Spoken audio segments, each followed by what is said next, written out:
Pergunta, eu vou ler aqui, o Roberto reclamou que a gente não leu no ar. Ouvi outro discurso, ouvi palavras contra o atual sistema e ultimato para a ONU. Clamou por representatividade do Sul global e apontou sim os responsáveis pela fome, o império e a indústria da guerra. Tá certo? Eu vou aproveitar esse comentário do Roberto para perguntar para vocês se vocês assistiram o discurso do Petro, do Gustavo Petro, presidente da Colômbia.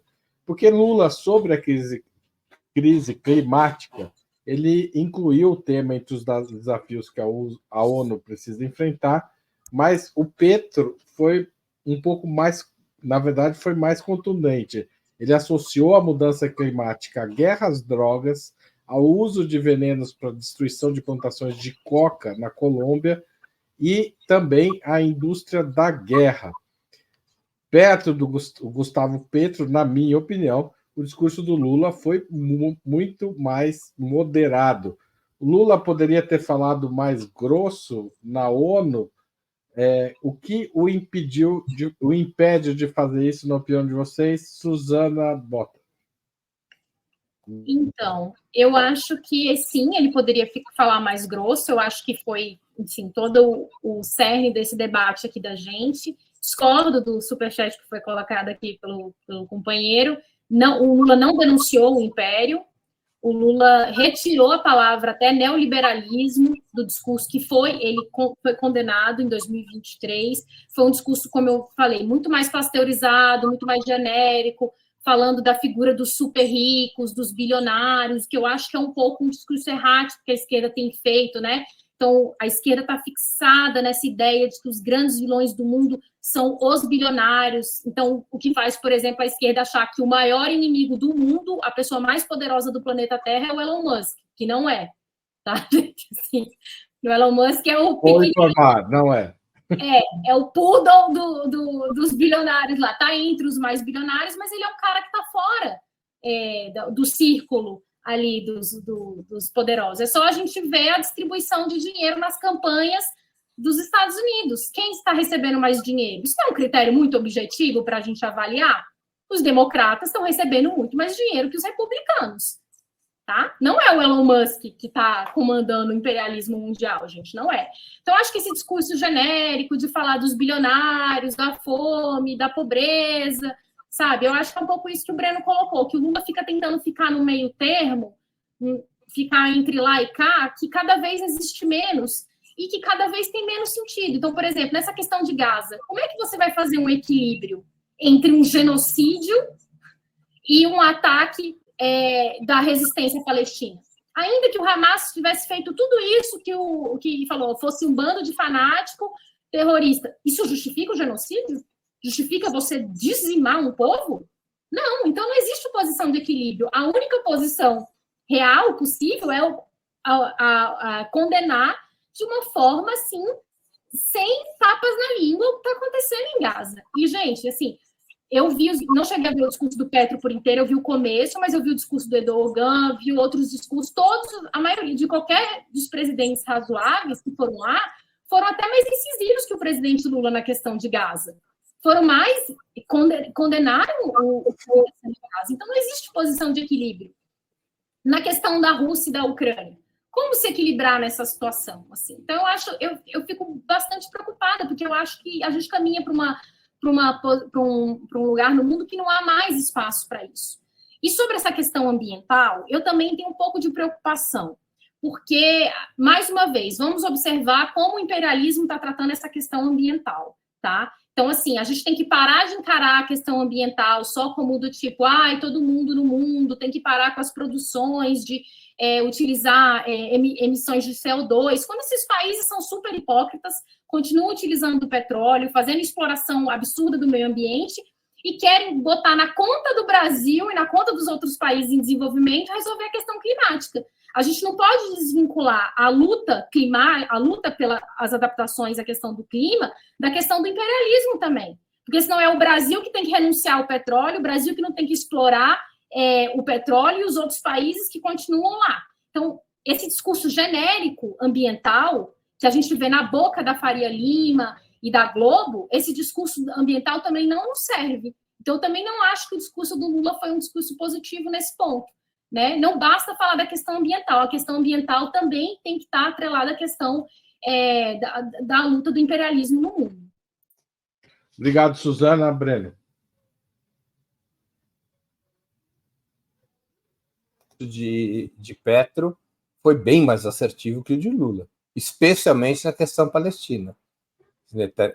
Petro colocou as coisas no seu devido lugar, ao identificar Netanyahu como um criminoso. Segundo lugar, ao combater a aliança dos Estados Unidos com Israel no genocídio ao povo palestino e a exigir, em termos contundentes, soluções. Lembremos que a Colômbia fez sua lição de casa e rompeu relações com Israel.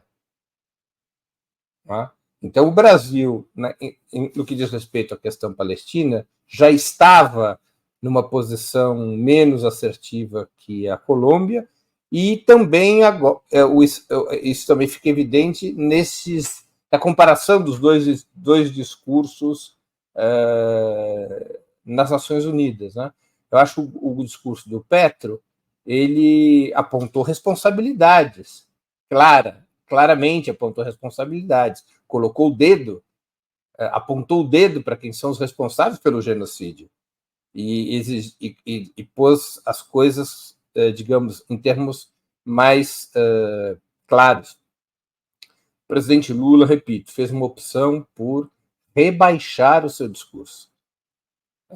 Essa é uma opção calculada. Não pode ser, não é um erro no sentido de alguém escrever um discurso ou o presidente ler um discurso mal feito. Foi um discurso calculado para um certo objetivo, como acontece em tudo que faz uma liderança do porte do presidente Lula. O presidente Lula, aparentemente, repito, a ideia que eu busquei aqui expressar na pergunta anterior, o presidente Lula aparentemente faz uma aposta para distensionar suas relações com o Ocidente, com a Europa e com os Estados Unidos. Essa é a agenda do presidente nos Estados Unidos, aliás. Vamos olhar para a agenda do presidente nos Estados Unidos. Né? Uma das atividades não aconteceu, que ia ser no Instituto, na iniciativa Bill Clinton. Houve um problema, um desrespeito da segurança do Biden, e o Lula ficou, com toda razão, irritado com a maneira como se portou o serviço secreto, que cuida da proteção do presidente norte-americano. Não foi essa atividade, mas as atividades tiveram essa lógica de distensionar as relações com o Ocidente, ou seja, de manter portas abertas do ponto de vista geopolítico com o Ocidente, de evitar que o Brasil seja visto como aliado do bloco inimigo, o bloco liderado pela China e pela Rússia. Claro, pode ser um movimento pendular que precede a apresentação do plano para a paz na Ucrânia, que pode vir a confrontar os interesses do Ocidente. Então, faz parte, vamos dizer assim, dessa tática pendular para preservar esse espaço que, aparentemente, o governo brasileiro aposta a ter, que é um espaço do meio, um espaço ao centro, né?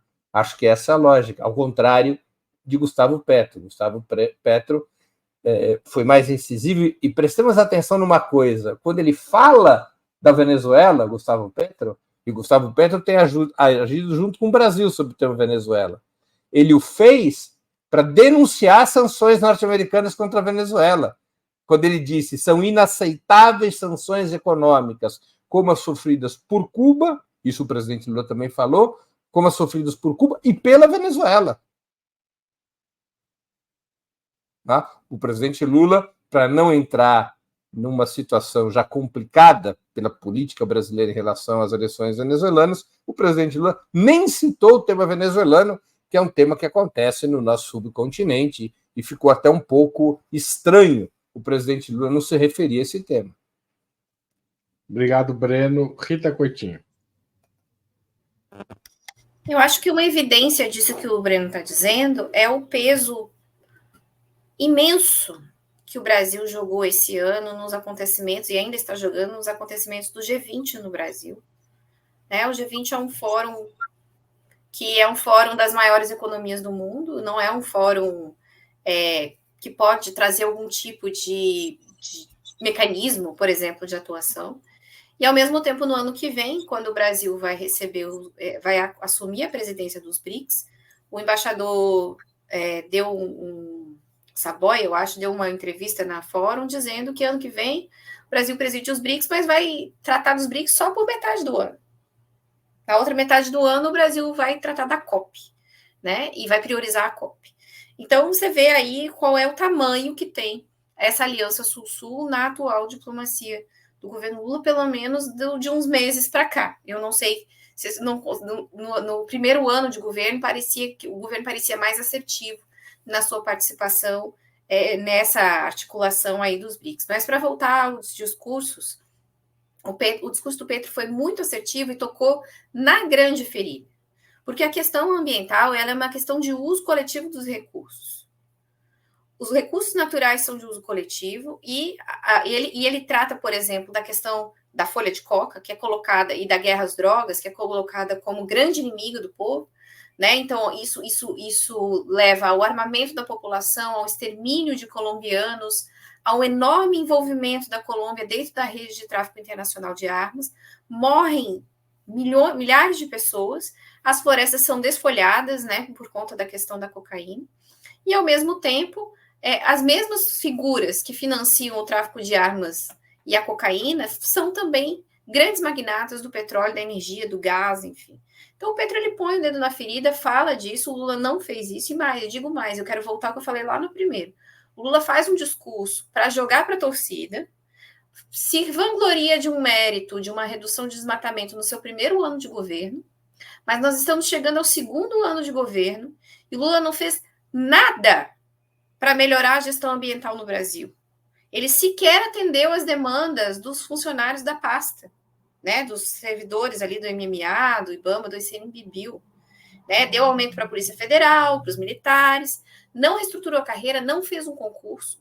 O MMA e o IBAMA vão continuar com um déficit bizarro de fiscalização.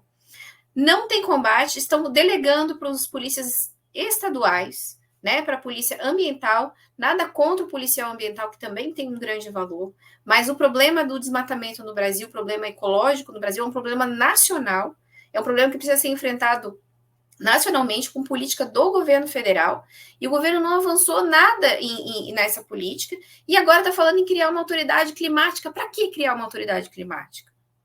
Se o combate ao ilícito ambiental, se o combate às queimadas, se o combate ao crime dos grandes latifundiários não está sendo feito pelo governo. Então, o Lula está usando um dado do ano passado, porque no fim desse ano ele vai colher um dado ruim, porque o desmatamento explodiu no Brasil esse ano, né? E vai terminar o governo sem ter feito nada, porque daqui a pouco não dá mais tempo de fazer nada. Então, realmente, o problema do Lula, além dessa questão da tentativa de ficar no meio, me parece, é esse imenso vazio que há entre o discurso, que às vezes é até bonito, né, e a prática. A gente está, na prática, todo o Estado brasileiro, toda a estrutura do Estado brasileiro é refém do arcabouço fiscal, né, e o Brasil não vai conseguir avançar em praticamente nenhuma questão, porque está engessado com cortes orçamentários e tal. Então, assim, se o governo realmente quer combater a crise climática, ele precisa estruturar o Estado para isso, e não fez nada para isso.